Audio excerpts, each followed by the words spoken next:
Bonjour à tous, petite vidéo un peu courte sur Elon Musk, ce phénomène. Alors, je vais être très claire, qu'on aime ou pas le personnage, qu'on apprécie ou pas sa petite danse swingante avec Trump, c'est pas ça le débat.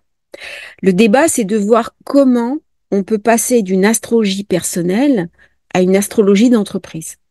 Comment la personnalité très imprégnante du chef d'entreprise va se voir au niveau de ses affaires et toute la question de la liberté d'expression, alors même que Uranus devient rétrograde.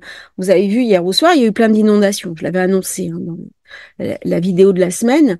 Uranus rétrograde, c'est toujours des phénomènes météorologiques violents, toujours. Alors pas forcément en France. Là, ça vient aussi me parler de l'expression.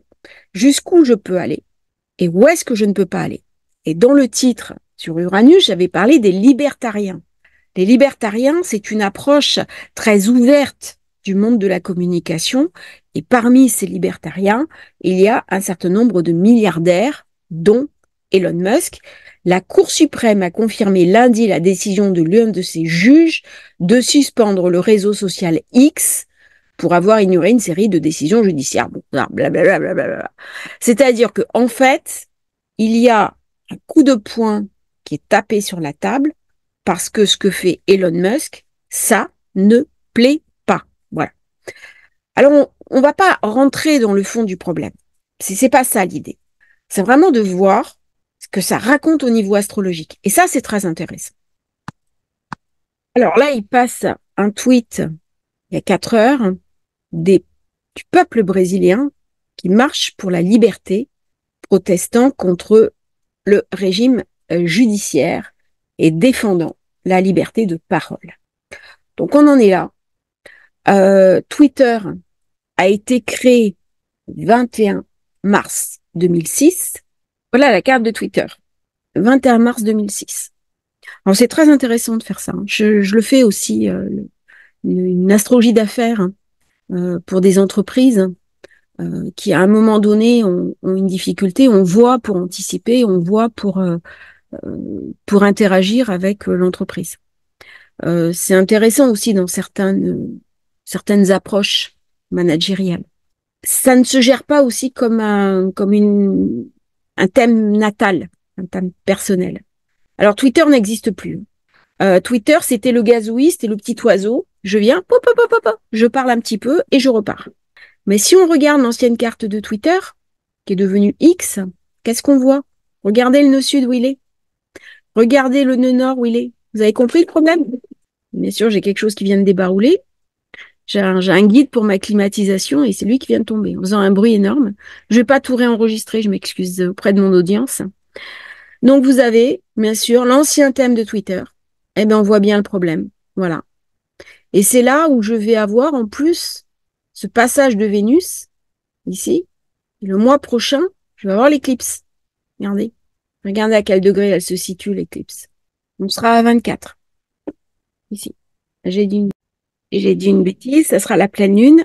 C'est la nouvelle lune. Elle se fera à 10 degrés de la balance. Et elle sera aussi éclipsée. Et là, le nœud sud est à 4. Donc vous avez le nœud nord qui passe sur le nœud sud, ici, et vous avez une éclipse. Regardez. Vous avez compris les problèmes de Elon Musk au Brésil? C'est facile, hein, il n'y a même pas besoin d'aller chercher plus loin. Voilà. Donc on voit bien hein, quand on fait le thème de Twitter. Je vais regarder maintenant le thème de X parce que Twitter n'existe plus.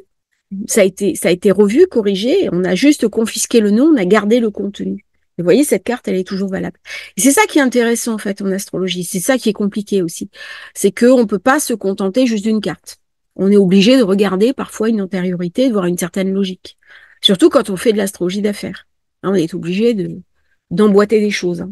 Hein. On regarde la carte de X, on va voir ce que ça donne. On va faire un comparatif. Ah, c'est magique là. J'ai la Lune. Mais j'adore l'astrologie. Et quand il s'est appelé X, regardez, voilà, on retrouve le nœud sud en balance. Alors, il a peut-être été aidé par un astrologue. Hein. C'est possible. Hein. Mais je suis à 29 degrés à Narette. Je l'avais pas fait avant maintenant. Bien sûr, Neptune qui est toujours sur Neptune. Parce qu'il n'y a pas longtemps hein, qu'il a changé de nom. Et le changement de nom s'est fait là. C'est vraiment passionnant, hein. C'est vraiment passionnant. Donc, il l'a fait au dernier cycle, en fait, euh, des nœuds sud en balance, de nord en bélier. Et là, ce qui est extraordinaire, c'est que j'ai la lune ici. Alors, grand rectangle de stabilité, hein, avec un iode, hein. C'est passionnant, là. Et donc, la lune, elle est à combien? On va combien elle est, la lune? Ah, bah, elle est à 6 degrés. Bon, elle est un peu loin, mais comme c'est une lune éclipsée, elle est activée, hein. Donc, forcément, ça, c'est la foule. C'est-à-dire, il va y avoir une tension. Regardez, le quinconce. Tension de la foule, les gens, parce que ils ont envie d'utiliser Twitter, hein. Ils ont envie de communiquer, de recevoir de l'information. Sur Twitter, on reçoit l'information en direct. Et puis, c'est un outil de marketing aussi. Certaines personnes vendent sur Twitter, communiquent sur Twitter, enfin sur X. Et regardez comment les États, voilà. Et alors, au niveau Europe, il y a eu une espèce de sanction prise, sanction morale, parce que ils avaient fait passer un mème où ils dansaient avec Trump. C'est assez presque amusant de voir que ce genre de débilité peut à ce point concerner les élites européennes. Et pourtant, c'est la réalité. Voilà. Donc là, on est bien, je vais l'entourer, hein, on est bien sur une configuration de Sud-Balance. On va regarder ce qui se passe au Brésil, puisque c'est au Brésil, hein, qu'il y a le problème. Là, on est sur le thème du Brésil. Et j'avais dit qu'on parlerait du Brésil, je ne sais plus dans quelle vidéo. Je ne sais plus si c'est nouvelle lune ou pleine lune.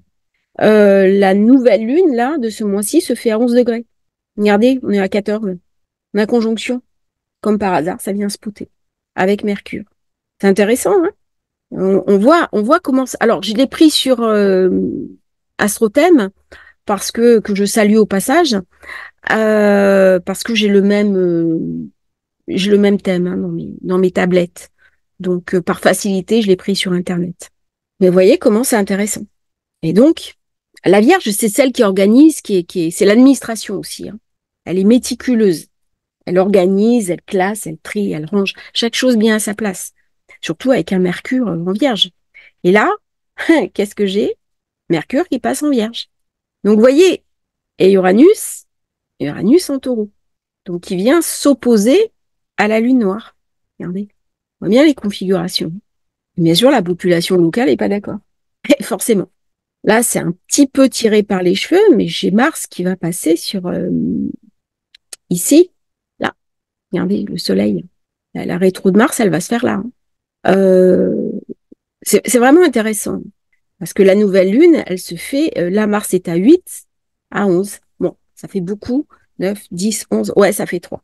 Comme quoi, on arrive à une imprégnation quand même forte sur des événements à une orbe de 2, 3 degrés. On va regarder maintenant le thème de Elon, parce que c'est bien, hein, de faire les sociétés, mais c'est aussi lui qui met sa patte. C'est pas juste des sociétés cotées en bourse sans personne derrière. À ce moment-là, c'est différent. Il y a quand même le chef d'entreprise et quelle personnalité en plus emblématique, communicante, très clivante. On n'aime pas. Euh, mais il y a une idée, notamment avec Starlink, pour amener Internet partout dans le monde. Alors, je suis sur le thème d'Elon Musk. Je suis pas sûre de l'heure de naissance, mais avec cette heure de naissance-là, ça promet en général une grande réussite. Je lisais un astrologue anglais qui disait on voit pas sa réussite éclatante dans son thème. Avec ce thème-là, moi je la vois. Moi je la vois. Elle est facile à identifier. Il y a aussi la puissance de la conjonction Neptune-Jupiter. Là, ça ramène beaucoup, beaucoup de puissance. Avec un quinconce au milieu du ciel, là, le iode montre bien sa célébrité. Voilà. Là, c'est vraiment, par contre, des ennemis puissants, hein. Là, on vient s'opposer frontalement au système. Une opposition frontale. C'est un très bel exemple de soleil en maison 12 qui est bien vécu. Moi, j'ai un certain nombre de personnes qui ont soleil en 12 qui n'arrivent pas à l'extérioriser. Ben là, c'est très, très bien vécu. C'est très, très bien équilibré. Le problème du Brésil, eh bien, regardez, Vierge Balance, Uranus, qui est là où il y a le nœud sud, en ce moment, va passer, et la prochaine nouvelle lune va se faire ici. Elle se fait à 10 degrés en Balance. Vous avez vu? Voilà, vous l'avez ici, Uranus. Comment la lune noire va perturber Uranus? Ben, vous avez toute l'explication, parce qu'en ce moment, la lune noire, elle vient titiller cette configuration-là. Alors là, ça va me donner des ennemis très puissants, hein. D'autant plus puissants que j'ai une alliance naturelle entre lune noire et Uranus, hein.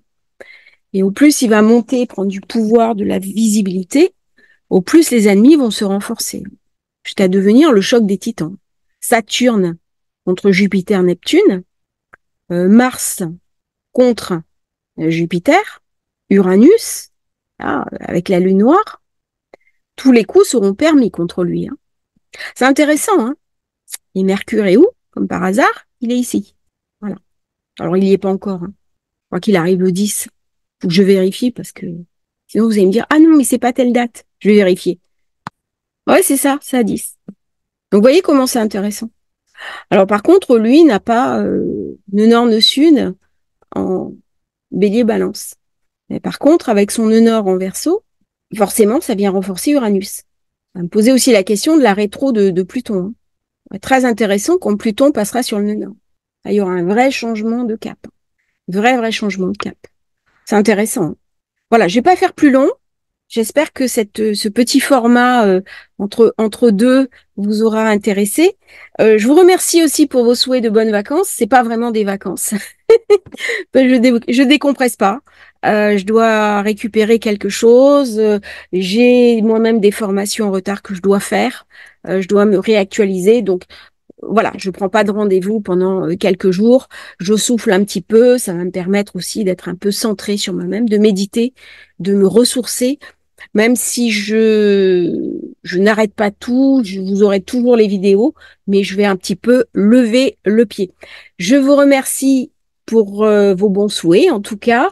J'espère que toutes ces dernières vidéos vous auront intéressé. Vous avez un lien pour vous inscrire à la newsletter.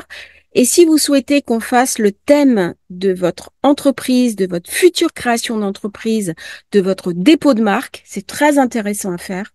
Moi-même, j'ai procédé ainsi quand j'ai déposé mon nom, puisque mon nom est une marque. Vous n'hésitez pas, vous me contactez et je vous expliquerai comment on procède. Merci à vous, bonne journée, à bientôt. Au revoir sur Astrologie Facile.